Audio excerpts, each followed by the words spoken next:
Bonjour à tous! Alors pour ceux qui ne me connaissent pas, moi c'est Lucie, je suis illustratrice spécialisée dans la création de motifs et aujourd'hui j'ai vraiment le plaisir de vous retrouver pour un nouveau tutoriel. On va apprendre ensemble à dessiner des fleurs sauvages, une sorte de petit bouquet de fleurs un peu dans l'esprit de doodle. Et le principe c'est que vous puissiez commencer à dessiner sans avoir peur de ne pas y arriver. Je vais vous accompagner pas à pas pour faire ce tuto et il est vraiment accessible à tout le monde. Même si vous n'avez jamais essayé de dessiner quoi que ce soit, vous verrez, le rendu il va vraiment être sympa et vous verrez, vous serez fiers de vous.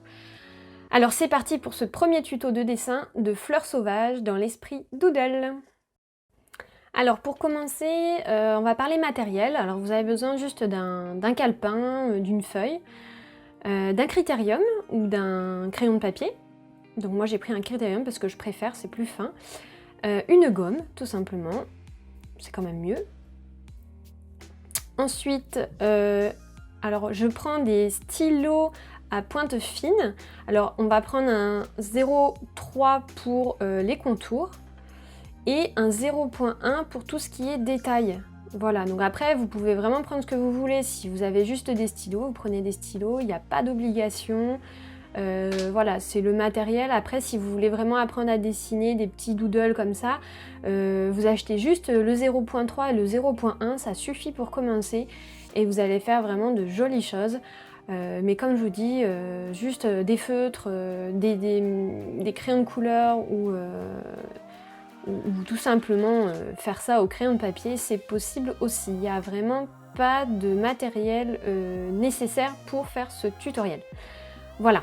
Alors c'est parti, donc vous prenez votre crayon de papier ou votre critérium et on va commencer par faire des ronds de taille différentes sur notre feuille pour situer, localiser un peu nos fleurs. Où est-ce qu'on veut les mettre?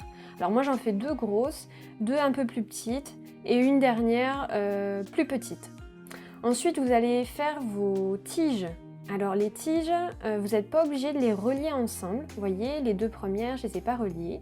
Celle-ci, je la fais un peu plus longue. Et là, je rejoins du coup mon dernier trait sur la tige principale. Mais voilà, c'est à vous de voir ce qui fait le plus naturel sur votre feuille. Ensuite, on va commencer à créer les pétales. Alors la pétale qui va être tout en bas va toujours être plus large que les autres pétales. La pétale du bas et la pétale du haut sont toujours les plus grosses et les pétales sur les côtés sont un petit peu plus, comment dire, un petit peu plus fines. Si vous vous trompez, n'hésitez pas à gommer et à recommencer jusqu'à ce que ça vous plaise. Les bords des pétales, faites-les droits, plus ou moins droits. Et quand vous arrivez au niveau de l'extérieur du cercle que vous avez tracé juste avant, donc au niveau du bout de la pétale, vous faites des petits traits un peu aléatoires et vous verrez pour que la pétale ça fasse plus naturel, que ça fasse pas droit. Une pétale c'est pas naturellement droit. Donc voilà, donc idéalement là moi j'en fais 5. La nature est rarement composée de chiffres pairs. Donc quand vous dessinez des fleurs, le mieux c'est toujours dessiner les choses, donc des pétales ou des feuilles, toujours de façon impaire. Quand vous voyez par exemple là, quand je dessine et que quand vous dessinez et que vous voyez les traits vers l'intérieur qui sont un peu trop proches, n'hésitez pas donc à gommer comme je viens de faire. Voilà, donc là vous voyez un peu trop proche, je gomme et je recommence jusqu'à ce que ce soit parfait. Du moins que ça me plaise. La nature n'est pas parfaite, ne l'oubliez pas, moins ce sera parfait et plus ça semblera naturel. Donc on va continuer à créer du coup les feuilles. Vous faites juste un trait pour le milieu de la feuille et ensuite vous faites des sortes d'échancrures. Vous voyez, 1, 2, 3, 4. Vous faites des petites échancrures. Vous allez même par-dessus les fleurs. Parce que après, quand on va mettre l'encre, eh bien tout simplement, on mettra l'encre qu'à l'endroit que l'on souhaite que l'on souhaite tout simplement. Si la feuille est devant, on dessinera l'ensemble de la feuille. Si la feuille est derrière, à ce moment-là, on dessinera que les morceaux que l'on veut. Donc le principe, c'est que ça fasse naturel. Vous faites un trait pour faire le milieu de la feuille et ensuite, vous faites les petites échancrures comme ça et vous terminez. Voilà, il faut vraiment que ce soit naturel. Votre geste, votre poignet doit être souple.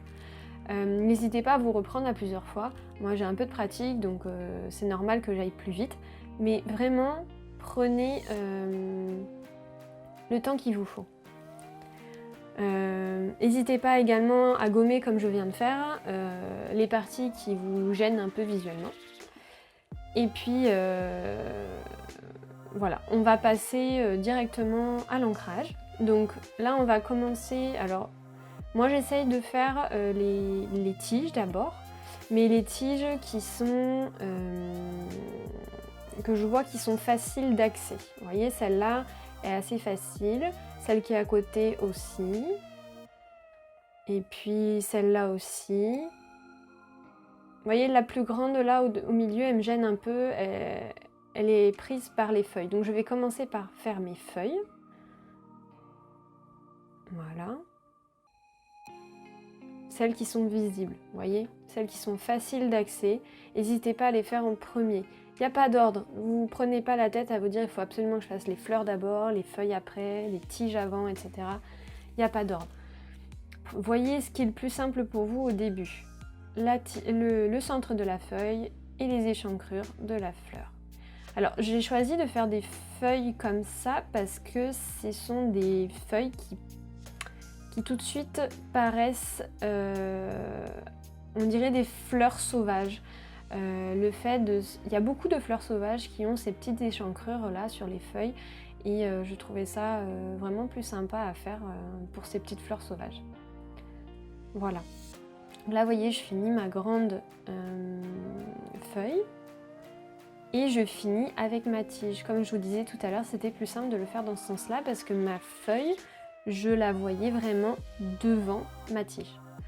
Donc ensuite, là, j'entame du coup le contour de mes fleurs. Donc là, je fais la partie, celle qui est vraiment la partie qui est déjà dessinée. Donc, vous voyez, là, je termine ma feuille. J'ai décidé de faire ma fleur en premier puisqu'elle est devant et de faire ma feuille ensuite parce qu'elle est derrière. Donc privilégiez toujours dans ce sens-là, ce sera beaucoup plus simple. Et donc je continue le contour de mes fleurs, de mes pétales.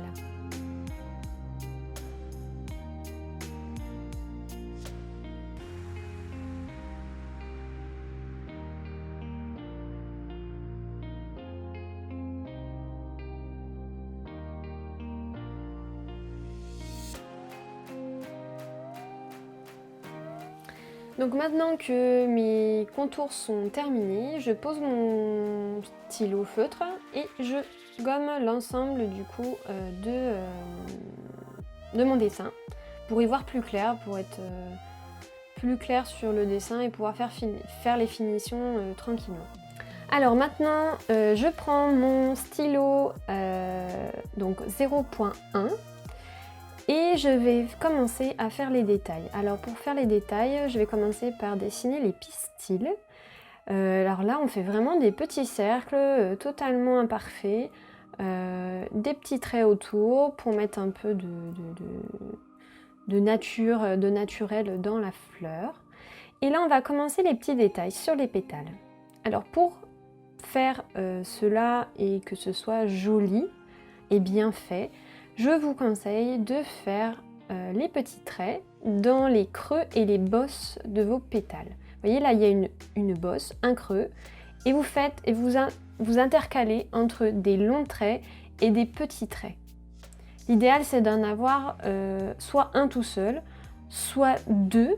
L'idéal, ça reste deux, ça fait beaucoup plus naturel, mais il faut que ce soit côte à côte.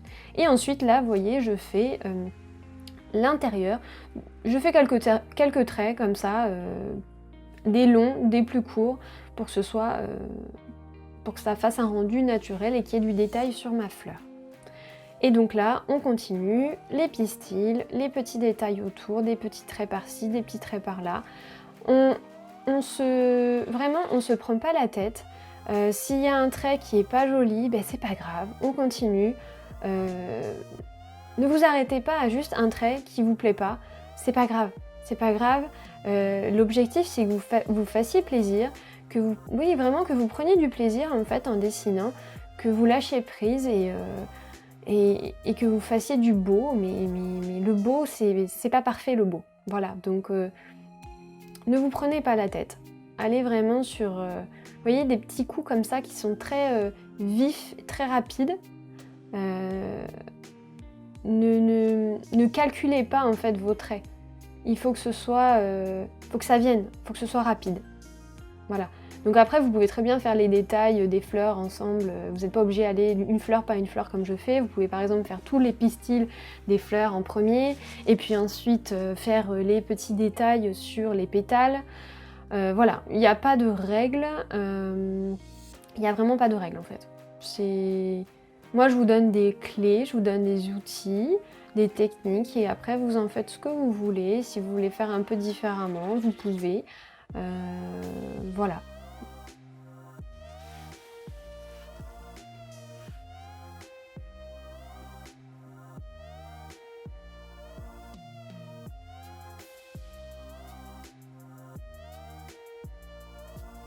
Pour donner un... Alors moi, je ne l'ai pas fait, mais pour donner un style de profondeur sur vos pistils, vous pouvez aussi faire ceux qui sont en bas, donc plus proches de vous, qui sont plus gros et plus nets, et plus vous montez sur l'endroit où il y a les pistils, donc plus où il y aura de la profondeur, et plus vos pistils seront petits et imparfaits. Donc vous pouvez également le faire comme ça. Voilà, donc je crois qu'on a terminé. Vous pouvez également du coup mettre vous de la couleur. Vous pouvez mettre des détails sur les feuilles si vous voulez. Vous pouvez donc peindre vos fleurs. Vous pouvez faire vraiment ce que vous voulez, ou les laisser comme ça si ça vous plaît. Vraiment, c'est libre à vous. Ne vous sentez pas fermé et à devoir faire comme moi j'ai fait. Si vous voulez les peindre ou les colorier, c'est le moment. Si vous aimez faire les coloriages, bah là, soyez libre de colorier votre propre création. N'hésitez pas à me laisser un commentaire pour me dire si ce tutoriel vous a plu, si vous avez pris du plaisir à le faire, et si ça vous plairait aussi d'avoir d'autres tutos comme celui-ci. Je serais également ravie de voir vos créations. Alors n'hésitez pas à les partager sur votre compte Instagram et de me taguer dessus pour que je puisse repartager ensuite du coup vos dessins. Et si cette vidéo vous a plu, n'hésitez pas à liker la vidéo et à vous abonner pour ne pas rater la sortie de mes futurs tutoriels. Sur ce, je vous souhaite une très belle journée et je vous dis à très vite.